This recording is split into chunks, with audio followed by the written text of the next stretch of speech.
The first thing she said to me was, "Your border wolves are thieves. Your restitution policy is a farce, and I have been riding for 4 days, and I am not leaving until someone with actual authority tells me what they intend to do about it." I was in the middle of reviewing tariff contracts with my counsel. 4 of my senior advisors were seated around the long carved table. My wolf, Ash, a gray so pale he looked like smoke given weight, was lying across my boots, as was his habit. I had, until that moment, considered the morning routine. The woman standing in my doorway had dust on her traveling cloak, a split in the leather of her left boot, and the expression of someone who has already rehearsed this conversation 17 times in her head and is prepared to have it until she wins. I set down my contracts. "Who let you pass the gate?" I said. "Your gate guard," she said. "He tried to stop me. I explained the situation. He reconsidered." One of my advisors, Fareth, the eldest, who has seen everything, pressed his lips together in a way I recognized. He was trying not to smile. "The situation," I said. "Yes," she stepped fully into the hall. "I am Surrey Valdin. I am the headwoman of Teln, which is a village of 400 people on your southern border, which your border patrol has been raiding for crop assessment for 3 consecutive seasons without completing a single legitimate assessment form, pocketing the levy difference and leaving. I have the records. I have the forms. I have the names of the officers." She reached into her travel pack and placed a bundled sheaf of papers on my counsel table. "I also have 37 witness statements, 2 of which are from your own patrol's junior members who apparently grew a conscience. Now," she looked at me with brown eyes that were about as sympathetic as polished flint, "what are you going to do about it?" The hall was very quiet. Ash lifted his head from my boots. He looked at her. He looked at me. He looked back at her. Something happened that I did not understand yet. Something that felt, in retrospect, like a door swinging open in a room I had not known was in my chest. A warmth that arrived not gradually but all at once, like stepping from shadow into sun. I felt it in the back of my throat and behind my ribs, and in the very particular stillness of my wolf, who had not moved to greet a stranger in 6 years. I did not know what it was. "Sit down," I said. "I'll stand," she said. "I've been sitting for 4 days." That was not a request. And that, she said pleasantly, was not an answer to my question. Fareth made a sound that was definitively a cough and nothing else, and I chose not to look at him. Her name was Surrey Valdin. Her father had been headman before her, and before him his own mother, and the Valdin line had administered Teln for 3 generations. She was 28 years old. She had never been to the capital. She had, by her own account, delivered with the matter-of-fact confidence of someone reporting the weather, handled a river flood, a grain blight, a disputed inheritance involving 6 cousins and a contested goat, and a minor territorial incursion by a rival pack, all in the last 4 years. "How did you handle the territorial incursion?" I asked, because it seemed relevant. "I invited their beta to tea," she said. "We talked for 3 hours. He agreed the boundary marker had been misread. He apologized. We sent him home with dried plums. He hasn't come back." "You invited a rival beta to tea." "Hot tea," she said, as if this were the pertinent detail. "People are more reasonable when they're warm." I looked at my counsel. My counsel looked at the table. "Your patrol records," I said, "are all there." She tapped the sheaf. "The forms with the missing assessments are in the left-bound bundle. The levy figures with the discrepancies are in the center.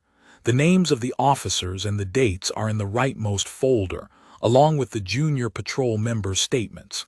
She paused. "I have organized them chronologically within each category, with a summary page at the front of each bundle." "You organized them?" "Yes. Before you came." "Obviously before I came. I wasn't going to arrive with a disorganized complaint." Fareth, this time, simply gave up and showed his amusement plainly. I shot him a look. He did not appear to be troubled by it. Ash, meanwhile, had gotten up from my boots and walked across the hall. He was not, in my experience, a sociable wolf. He had been given to me when we were both young, chosen for his unusual judgment. Wolves sometimes have it, a quality that goes beyond sense, a reading of character that is more refined than instinct. He had been indifferent to every woman my council had brought before me in the 10 years of my reign. Indifferent, occasionally, edging toward hostile. He was now standing directly beside Suri Valdin. She looked down at him. "Your wolf," she said. "Yes. He's very gray." "He is." She reached down without ceremony and scratched behind his ear. Ash made a sound that I had, in 17 years of knowing him, never heard him make before, a low rumble that was less wolf and more, frankly, embarrassing. "What is his name?" she said. "Ash." "Hello, Ash." She straightened. "I would like an answer by the end of the day if possible. I have return passage arranged for the morning, and I'd prefer not to extend my stay. The grain levy is the most urgent. The discrepancy from last season amounts to—" "I heard you," I said. "Then you'll have an answer by the end of the day." "I will review the documents." "They are well organized," she said. "It should not take long." I had been the Alpha King of Calethorn for 10 years. I had negotiated alliances, resolved 3 succession disputes, rewritten the Eastern Patrol Code, and once talked down a regional conflict that had been building for a decade, by understanding precisely when to be immovable and when to move. I was not accustomed to being managed. I was currently being managed. "Fareth," I said. "My lord," said Fareth. "Show her to the East guest quarters." "The East quarters are very comfortable," Fareth told her warmly. "There's a bath already drawn from this morning. We had other guests who didn't arrive, and I'll have the kitchen send something up. You must be tired." "I'm fine," Suri said. "You've been riding for 4 days," I said. "I know how long I've been riding." "Then you know you should rest before the return passage." She looked at me. I looked at her. It was the kind of exchange that is technically not an argument but is doing all the same work. "Fine," she said. 1 hour. "Good. I want an answer by 4th bell." "You'll have one." She picked up her travel pack. Ash walked with her to the door. She paused, looked down at him, and said with complete seriousness, "You can stay here. You live here." Ash sat down in the hallway outside the door and looked at her retreating back. The council room was very quiet. "Well," said Fareth. "Don't," I said.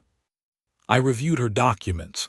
They were, as she had promised, impeccably organized. The discrepancies were not small. The officer names were 5 men I recognized, none of whom I had particularly trusted, all of whom I had kept in place because border posting was uncomfortable and good patrol leads were difficult to retain. That reasoning, I acknowledged to myself, looking at 37 witness statements, had been insufficient. I had Fareth send for my head of border enforcement. I gave him the documents.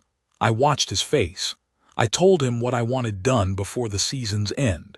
He left the room quickly. "The East quarters, my lord," said Fareth when he'd gone. "4th bell," I said, as promised. He left too. I was alone in the hall with Ash, who had returned and was once again sitting beside me, except that he was facing the door. He had been facing the door since she'd left. I had not in 17 years seen Ash face the door. The warmth in my chest had not diminished.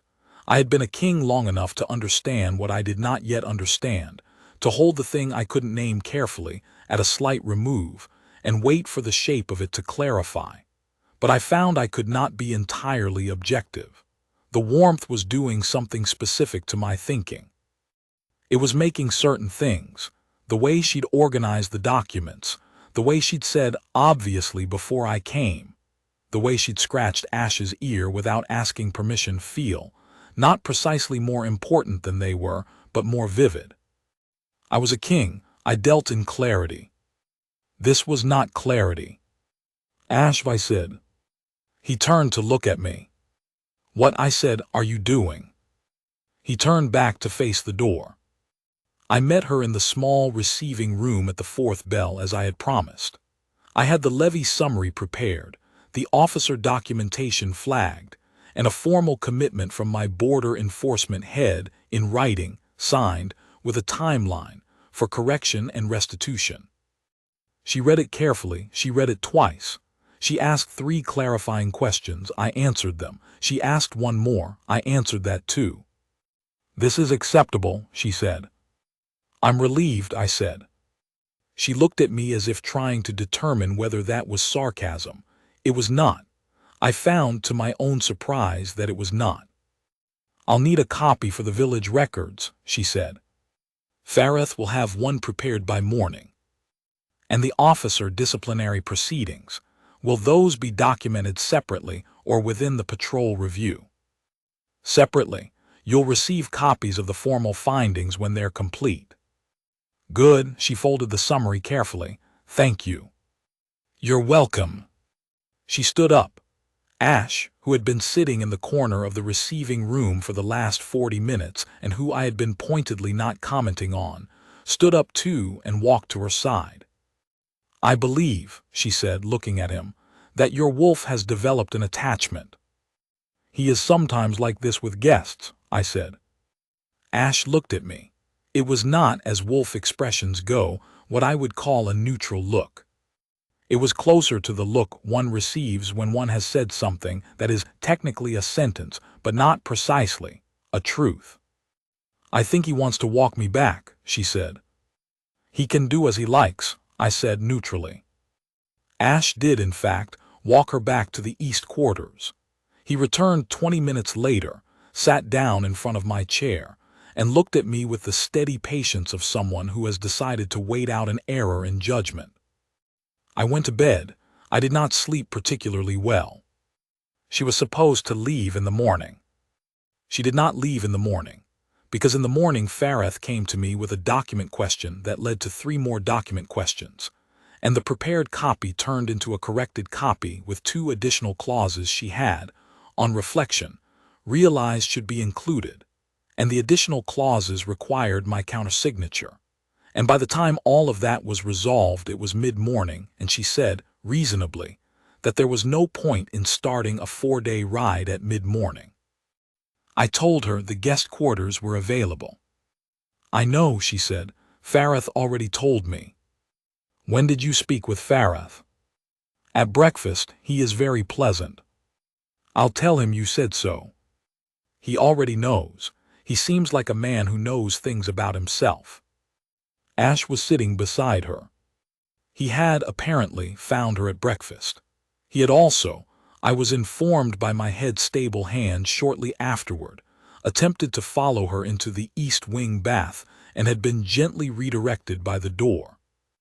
Your wolf, said my stable hand, reporting this with the carefully impassive expression of a man who would like to laugh but has decided not to, seemed very determined, my lord.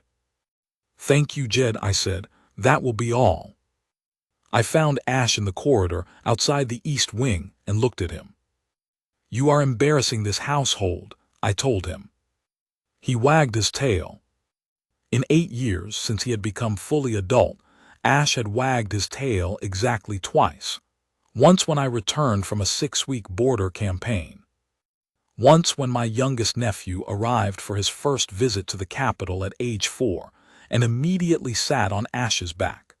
Neither of those were me speaking to him in a corridor about his embarrassing behavior. He wagged it again. I went back to my work. She stayed 3 days. I told myself this was administratively necessary. There were, in fact, additional administrative elements.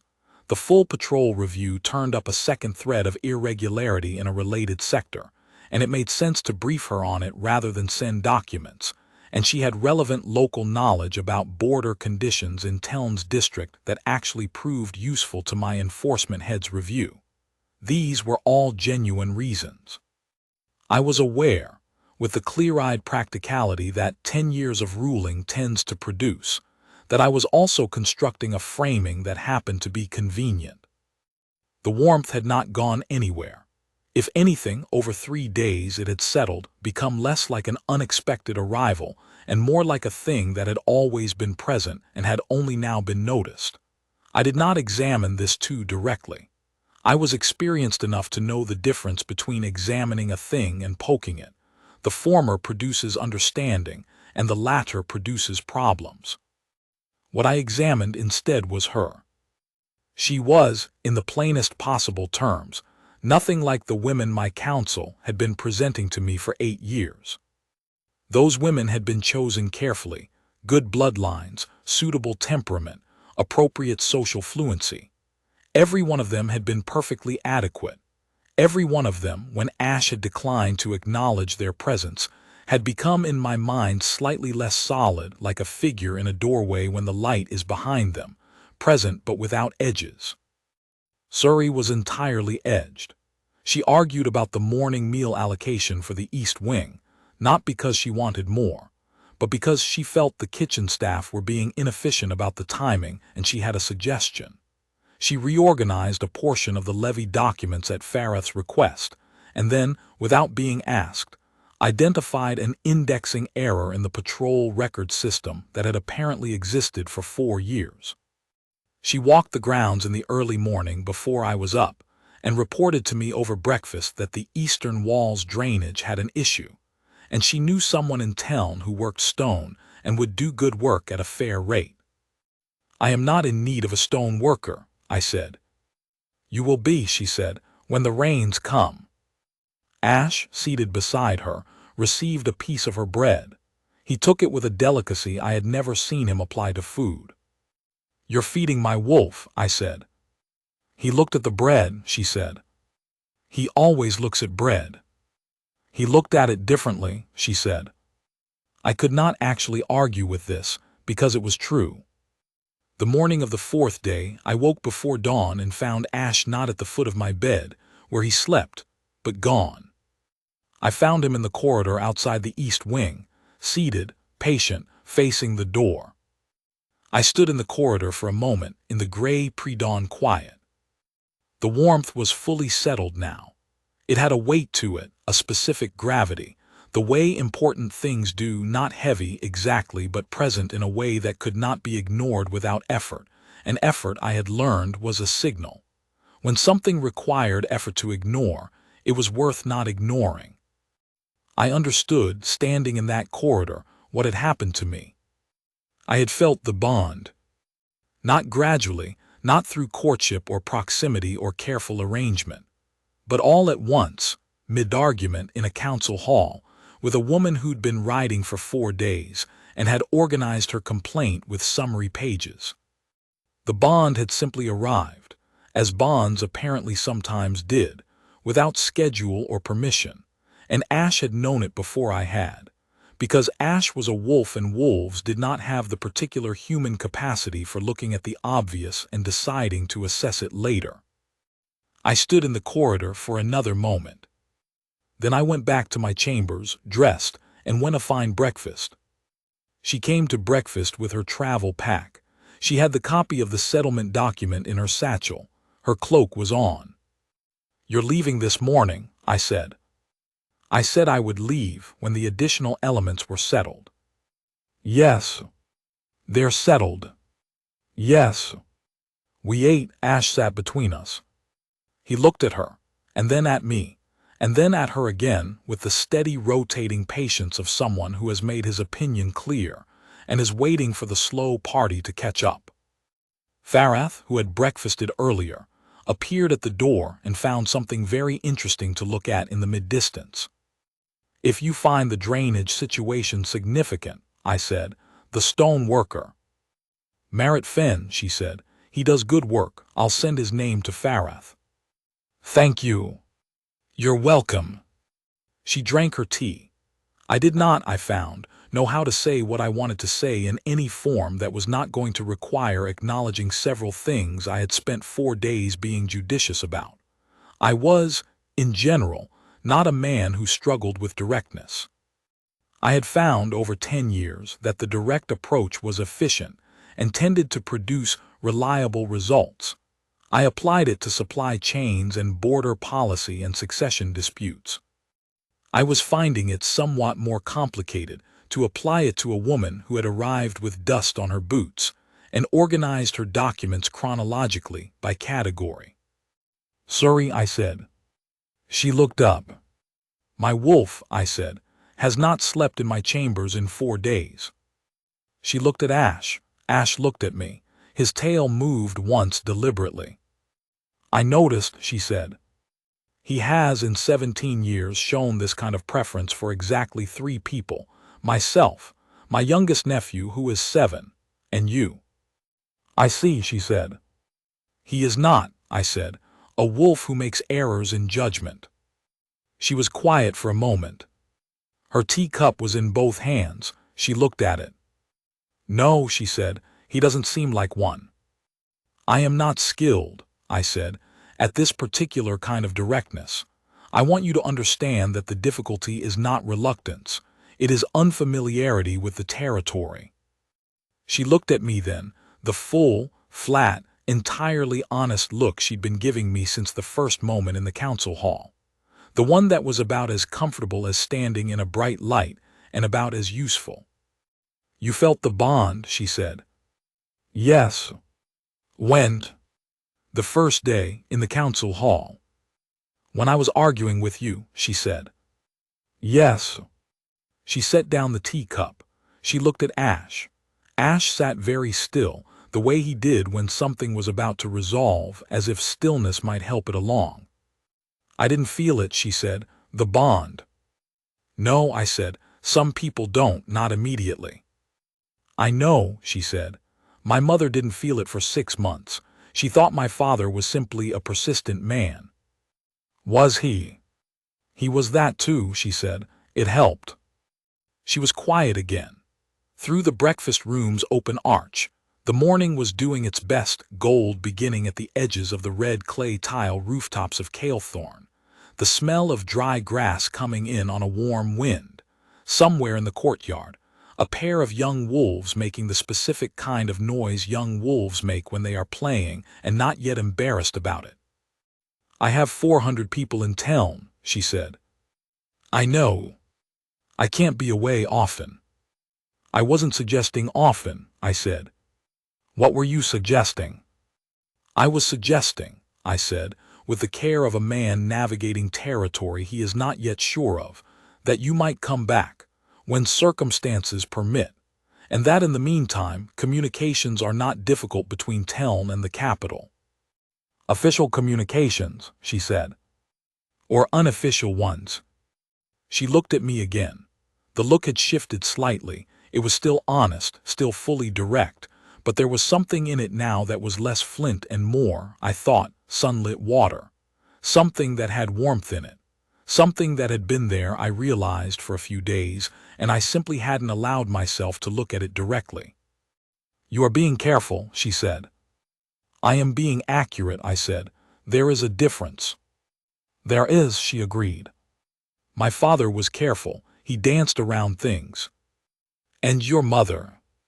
"She eventually threw a boot at him," she said, "and told him to either say the thing he was trying to say or stop showing up. He said it. They were married for 32 years. She paused.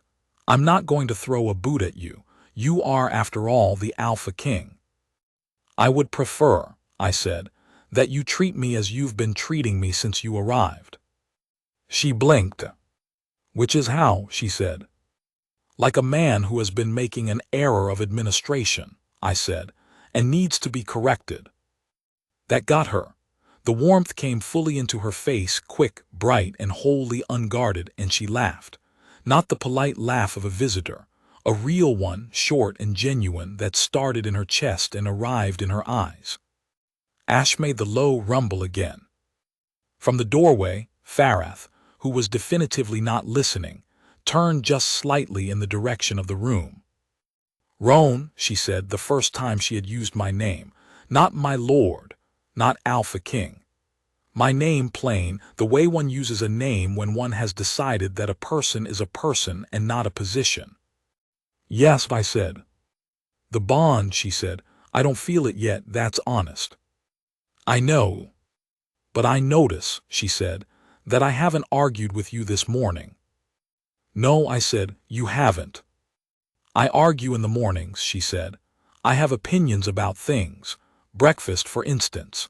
The timing of the grain distribution in the east quarter of town.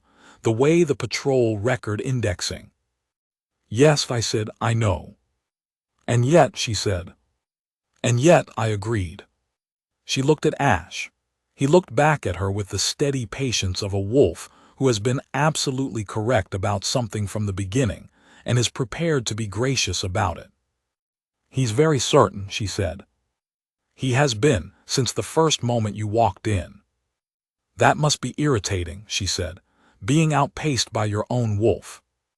He has better judgment than I do, I said. I have accepted this. That, she said, is either very wise or very concerning. My counsel would say both. She was quiet again, but it was a different kind of quiet, the kind that isn't empty but is doing something, making space, deciding. I'll leave my return passage open, she said at last. I'll tell the gate to expect you, I said.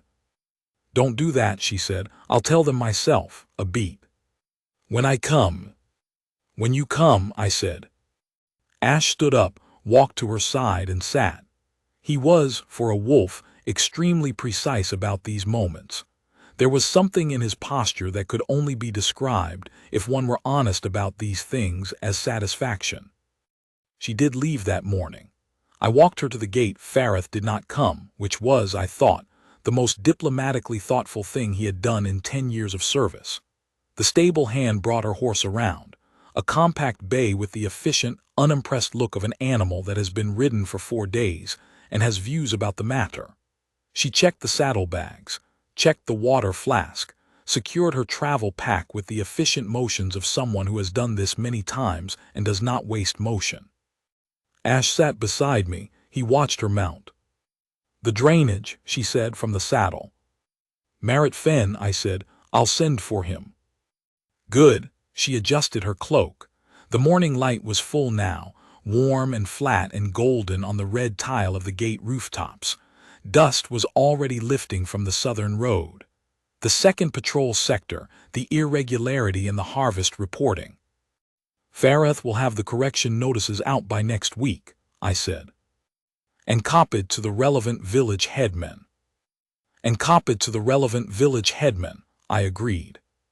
She nodded. She gathered her reins. She looked at me, and it was not the Flint look and it was not the sunlit water look. It was something else, something more careful, more private, the look of a person deciding how much of a thing to show. She showed a little. Roan, she said.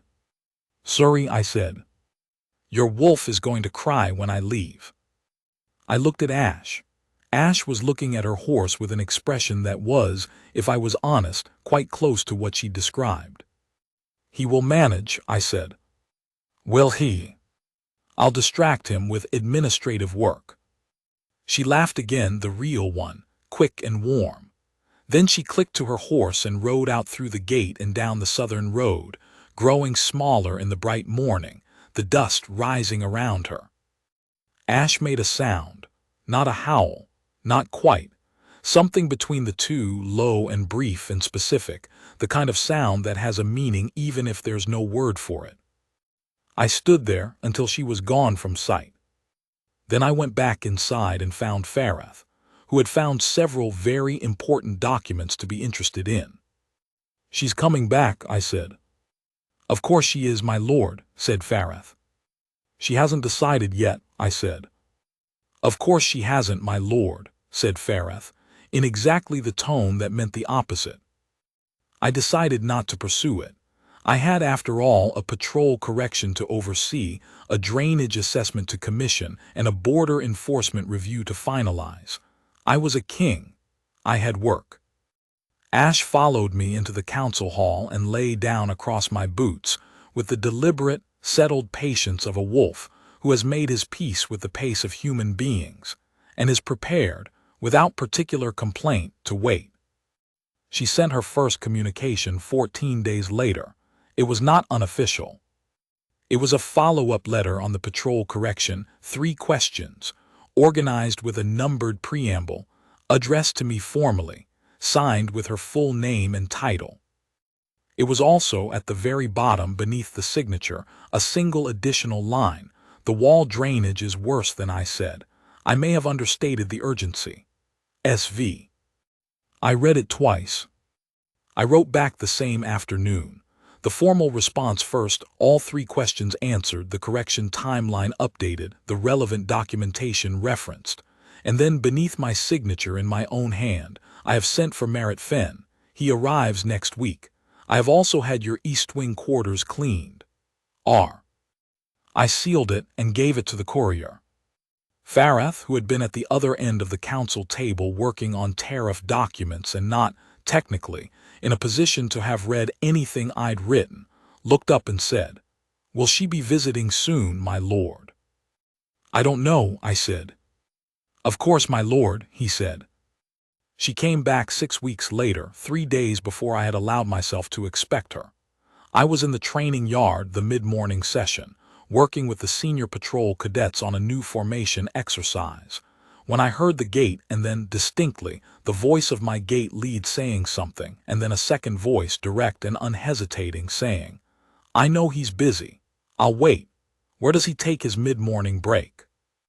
Ash, who had been on the edge of the yard watching the cadets, got to his feet. I signaled to the senior patrol instructor to continue and went to find her. She was in the small courtyard off the east wing, the one with the stone bench and the old clay planter that had been there so long no one was sure who had put it there. She had her travel pack on the ground beside her. She had a small bundle of papers in her lap. She was looking at the planter with the assessing expression of someone forming an opinion about it. "That planter," she said, when she heard me without looking up, "is tilting. If it's been there long enough that no one knows who put it, it may have a drainage issue underneath." "Good morning," I said. "Good morning," she said and looked up. She had been riding again. There was dust on her cloak again, and the same split in the left boot, which I made a note to address, and her hair was pinned in the practical way of someone who does not want it in her eyes on a long road. She looked, in the full, honest warmth of mid-morning, exactly like herself. Ash sat beside her before I had fully crossed the courtyard.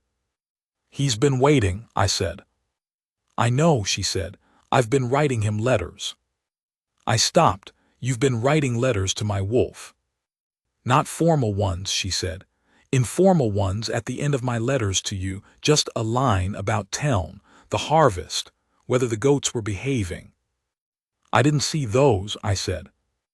"They were at the very bottom," she said, "below the formal material, beneath my notes." "Beneath your notes," I said. "And your replies," she said, looking at me, "were always below your formal material, and your signature, and your drainage updates." "Yes," I said. "So," she said. She reached down and gave Ash the greeting he was very obviously waiting for, both hands, behind both ears, and he made the sound. The low, warm rumble. The one I had initially thought was embarrassing and had come to think of, over 6 weeks, as something else entirely. I thought I would come and deliver the informal part in person. I sat on the bench beside her. There was room. It was a wide bench. Ash arranged himself across both our feet, which I thought was presumptuous and did not mention. "The harvest," I said. "Good this year, better than last." She leaned back slightly. The morning was warm, the sky over the courtyard a clear, even blue.